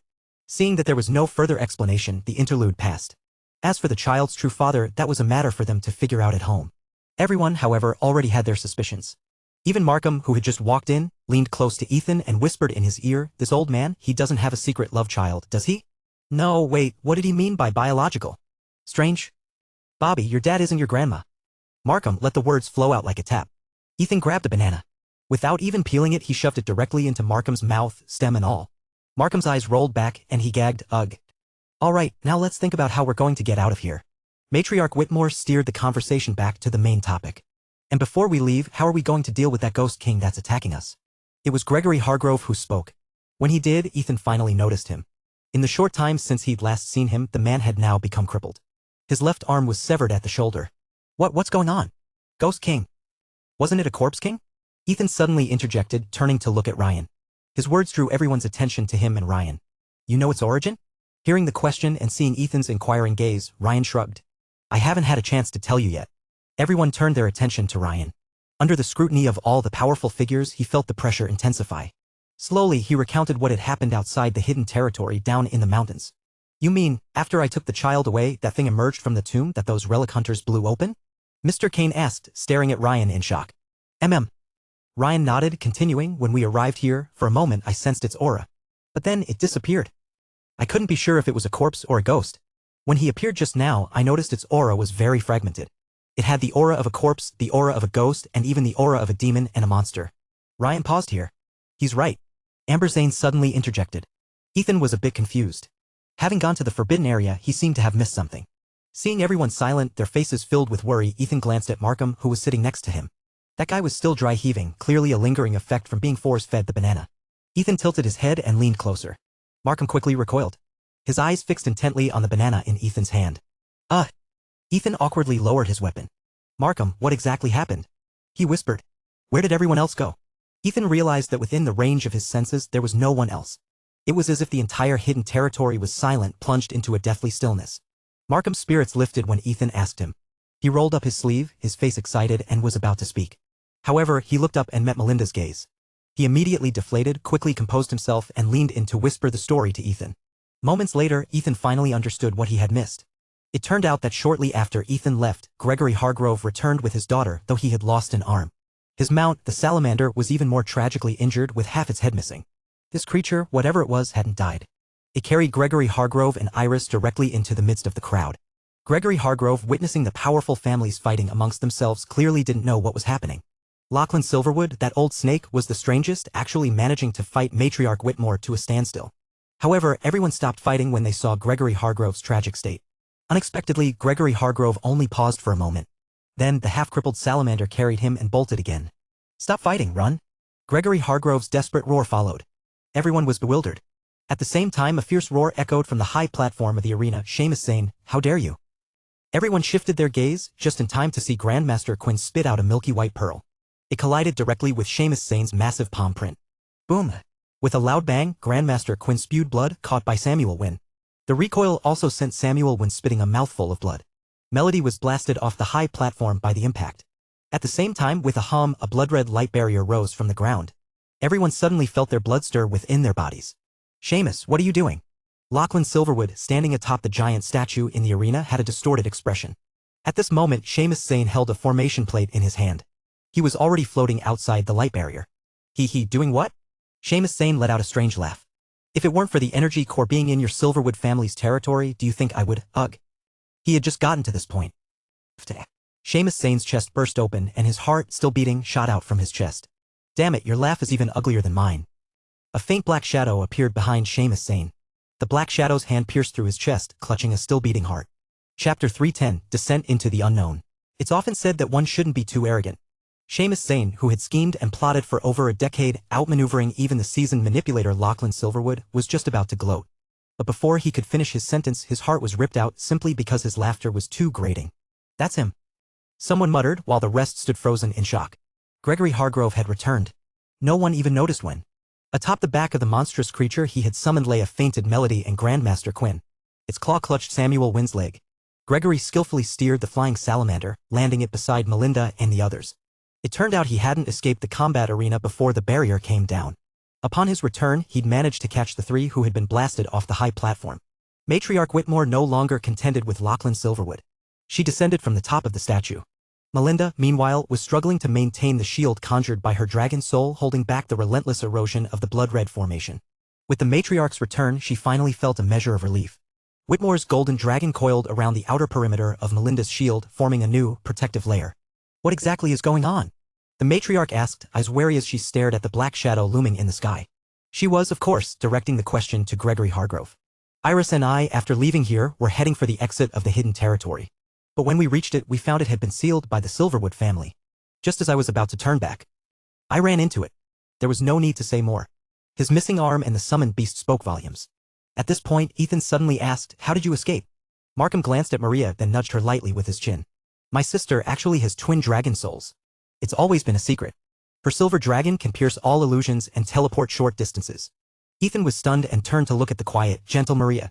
He now understood why the Whitmore family had insisted he enter the competition in her place. They didn't want anyone discovering the secret of her mutated dragon soul. "Where's that snake, Lachlan?" Ethan asked, his voice low and filled with resentment. Markham shook his head. A lingering fear surfaced on his face. "When we left, within the entire formation, besides us, only that old guy and Sylvan Wynne were left. Everyone else was completely gone, refined by that blood formation." Ethan was shocked. Thousands of people just gone? That old man Lachlan Silverwood had played with fire. He'd orchestrated the deaths of the previous generation's head of the family and Donovan Silverwood. And in the end, he was almost killed by Seamus Sane. Seamus Sane barely had a moment to gloat before an unknown entity ripped out his heart. Lachlan Silverwood had vanished. The mysterious entity had also disappeared. And now Donovan Silverwood and Lila were still missing. Where had they gone? Ethan couldn't help but worry. The Silverwood family's hidden territory had been sealed and its members had vanished. They weren't within the erase range, so where had they disappeared to? He lowered his head, deep in thought. A wave of irritation surged within him. "Hey, heal me." A cold, arrogant voice cut through the silence. Someone had stepped in front of him. Ethan frowned and looked up. It was Bobby's older brother, Brian. "Do I know you?" Ethan, already irritated, was further irked by the man's haughty tone and smug demeanor. If he weren't Bobby's brother, Ethan might have slapped him on the spot. Suppressing the urge, he looked away and ignored him. "You." Brian's brows shot up. "You, what?" "Get lost," Markham snapped from the side. Brian hadn't expected to be dismissed so bluntly. He turned away without another word, but his eyes turned cold and killing intent seeped into the air. Within Ethan's senses, every movement Brian made was crystal clear. But Ethan didn't care. If this guy wanted to act up, he didn't care whose brother he was. Still, he wouldn't stay silent when someone so casually pointed killing intent at him. If you dare show me even a hint of killing intent again, I won't mind swatting you dead right here and now. Ethan's calm voice reverberated through the hall. Markham's earlier outburst had already drawn a few glances, but many brushed it off as youthful posturing. Now though, Ethan's icy tone sent chills down the spines of the elders present. Such powerful soul sense. Their hearts skipped a beat. Just now, when Ethan spoke, he had used the technique taught to him by Morzin. His soul sense had locked directly onto Brian, despite the latter having his back turned. Morzin's teachings hadn't just included storage method but also detailed applications of soul sense, object manipulation, soul locking, voice transmission, and more. Though Ethan was still far from mastery, the power he leaked was immediately detected by the elders. He locked onto Brian for only a moment, then withdrew. Yet in that moment, Brian was drenched in cold sweat. He didn't dare show further dissatisfaction and quietly retreated to the side. But after fading from view, his eyes flickered and no one knew what he was thinking. Ethan let out a low, sinister chuckle. It's no good for us to just sit here and wait for death. Since this incident is related to the Silverwood family's energy core, let's go and take a look. Matriarch Whitmore stood as she spoke. Everyone heard her words, found them reasonable, and rose to follow. Ethan and the others naturally followed suit. Once outside, the silence was even more palpable. Not even the chirping of insects or singing of birds could be heard. They arrived at the edge of the combat arena. The red barrier still cloaked the entire area. Matriarch Whitmore leaned on her staff and led them onward, skirting the arena. After a winding path, they reached the edge of a cliff shrouded in thick mist. Nothing could be seen beyond. With a wave of her hand, a roar. Her golden dragon soul emerged. Up close, its head was the size of a truck and its body stretched dozens of yards. With a powerful sway, it lay horizontally across the cliff's edge. The old matriarch stepped onto its back and beckoned to everyone. Was this riding a dragon? Ethan's heart pounded with excitement. Dragons were the stuff he'd only heard of in legends and movies. That the Whitmore family could control a dragon's soul, it was beyond incredible. He was the last to step aboard. The surface of the dragon's soul's back was soft, almost sponge-like, and surprisingly comfortable. Whooshy! The giant dragon suddenly dove headfirst off the cliff, carrying everyone with it. Ethan gasped, thinking he might be thrown off. But in that instant, gravity seemed to shift. It held them fast against the dragon's back. They plunged into the depths, the wind howling in their ears. Chapter 311, Beneath the Surface. For a full 10 minutes, Ethan was astonished. At this rate of descent, they must have covered dozens of miles, right? Just how deep was this place? Was the Silverwood family's hidden territory really this vast? Just as he was pondering, his body jolted. The giant dragon's speed slowed and its body leveled out again. Slowly, Ethan noticed a vast expanse of shimmering blue beneath them. He couldn't tell if it was a sea or a lake. Either way, it stretched endlessly. As they drew closer, a small island emerged from the water. Seeing this, Ethan was taken aback. This looked remarkably similar to his own mindscape. Even the island's center had a large gate just like his. After landing, Ethan stood rooted to the spot. He stared at the tightly shut gate, its patterns already petrified. Upon closer inspection, they resembled a small sword. Recalling the Gate of Ascension in his own mindscape, which was entwined with vines, Ethan speculated, could it be? Was this truly within the mindscape of some powerful being, which eventually transformed into a hidden territory? The others dispersed, checking various areas. Matriarch Whitmore, however, beckoned to him. Ethan walked over to her. The old matriarch whispered, "Kid, you've opened your mindscape, haven't you?" Ethan hesitated for a moment, then nodded. Upon receiving confirmation, Matriarch Whitmore smiled. "Grandma, this place." Ethan wanted to confirm his thoughts. But the old matriarch simply patted him, then turned and walked toward the large gate. Boom! Just as Matriarch Whitmore turned, a thunderous explosion erupted from the other side of the gate. A figure flew out. It was Brian. He had somehow slipped away to the back of the gate. Now he was spewing blood, his chest caved in. Everyone rushed over, gathering together. They stared at the area as if facing a formidable enemy. The next moment, Ethan saw a figure flash past. His body trembled and he surged forward. Ethan's speed was incredible. He grabbed the person's collar. "Ninth granduncle. Where's Lila?" The latter pushed out a palm. "You damn." Just as it was about to reach Ethan's chest, the person forcefully reined in the attack. "You brat, are you trying to die?" He roared, his face alternating between red and pale. This person was none other than Donovan Silverwood, who had been missing for 2 days. The forced retraction of his attack left him breathless. "Where's Lila?" Ethan tugged hard on his collar. "You damn brat, let go." Donovan Silverwood glared. Ethan realized his impropriety and awkwardly released his grip. The other man rolled his eyes at him, then pointed behind him. Ethan's heart, with that single gesture, nearly leapt out of his chest. Lila was indeed with Donovan. He lifted his leg to walk back. Before he could take a step, his collar was seized. "Hold on, don't go yet. Lila's dispelling the cold poison and she's not wearing any clothes." "What?" Ethan's eyes widened. "Hat, what?" What did you say? She's been naked. Whoosh. Ethan shot forward, heading straight for Brian, who was lying half dead on the ground. Pop! Pop! A kick landed squarely on his groin, followed by two sounds like egg yolks bursting. Every male present instinctively clamped their legs together. All the women, including Matriarch Whitmore, quickly averted their eyes. Grandmaster Quinn's fingers twitched, his face filled with fury. Bobby, standing beside him, also twitched, then grabbed Grandmaster Quinn's arm. Ah! Brian, who had been unconscious, let out a scream and sat upright, but the scream was cut short. His body swayed and he fainted again. Almost. At this moment, Donovan's words had just finished. Ethan's second kick hung suspended inches from Brian's face. Did he see anything or not? Ethan's eyes were bloodshot. He roared at Donovan, already frustrated by his long pauses.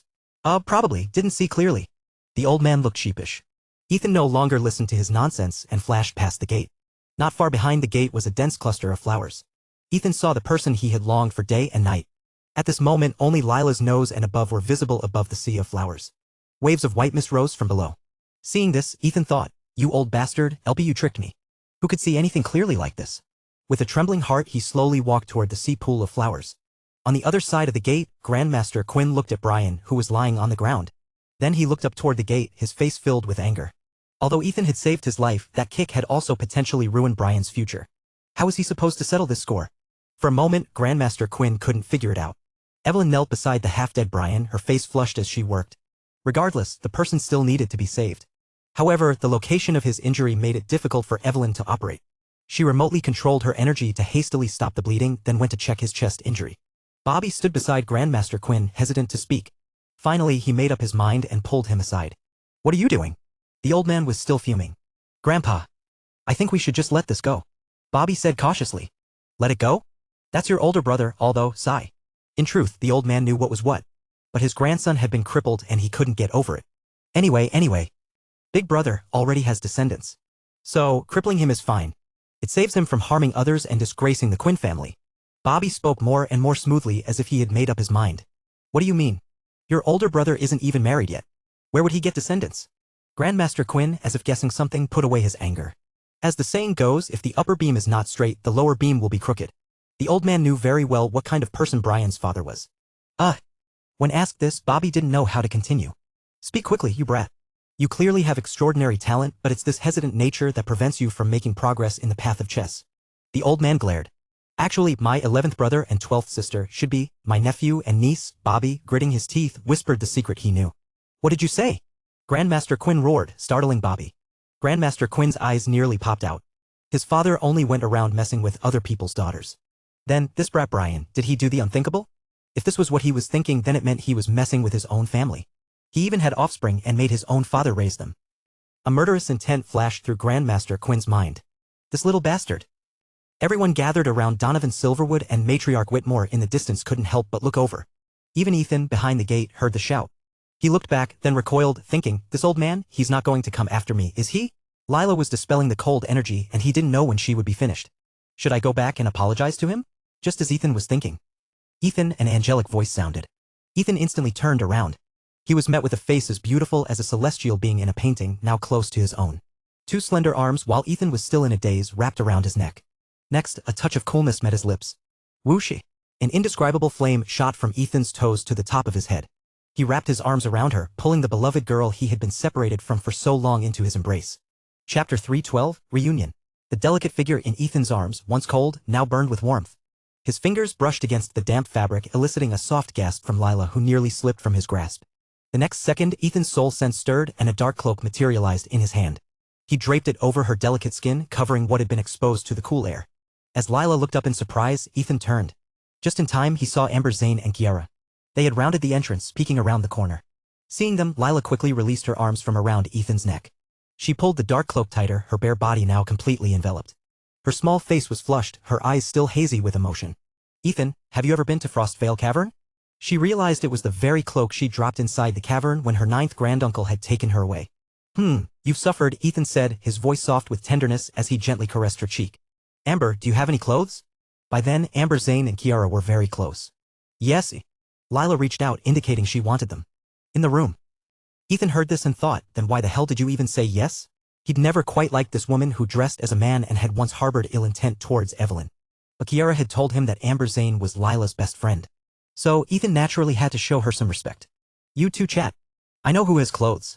Ethan glanced at the cluster of flowers where Lila's clothes lay, soaking wet. There were even bloodstains. If he hadn't just checked her entire body and found no wounds, he would have thrown a fit. With that, he stepped out, finding Evelyn still examining Bobby. He walked over and asked, "How's he doing?" Evelyn's face flushed, thinking Ethan was asking about that. He's done for. She finished speaking, then continued to channel her energy, healing Bobby's internal organs and the ribs that had pierced his lungs. Done for? Then why waste the effort? Just put him out of his misery. Ethan muttered, then turned and walked over to Maria. Maria, I need to ask you something. Can I borrow a set of your clothes? A full set. Maria froze, then her face turned red. She looked at Ethan with a strange expression. Even Melinda, standing nearby, looked at Ethan as if he were a pervert. I'm just borrowing a set of clothes. Do you have to be so dramatic? Ethan asked, bewildered. You're asking a woman for clothes and a full set, you're not, Melinda began, then looked up past Ethan. Just then, Lila, shrouded in the dark cloak, emerged from the doorway behind him. Melinda instantly understood Ethan's meaning.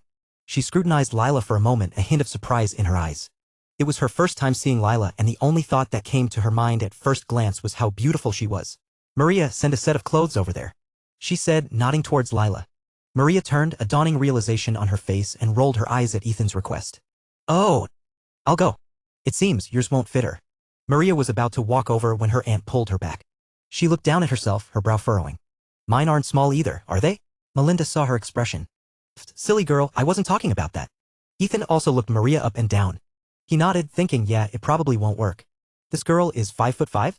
Lila is 5'9".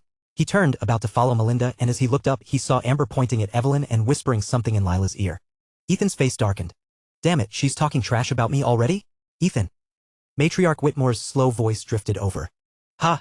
He replied, without turning his head, continuing towards Lila. Ethan had completely forgotten about the others at this point. He'd even forgotten that they might still be facing some danger. His mind was consumed with Lila. His purpose for coming here had been achieved. Nothing else mattered. You brat. Whoosh. A pebble flew towards the back of his head. Ethan tilted his head, turning to glare at the instigator. What are you looking at? I'm Lila's 9th granduncle. The old man's eyes widened. 9th granduncle, what do you need from me? Ethan hesitantly spun around and walked to his side.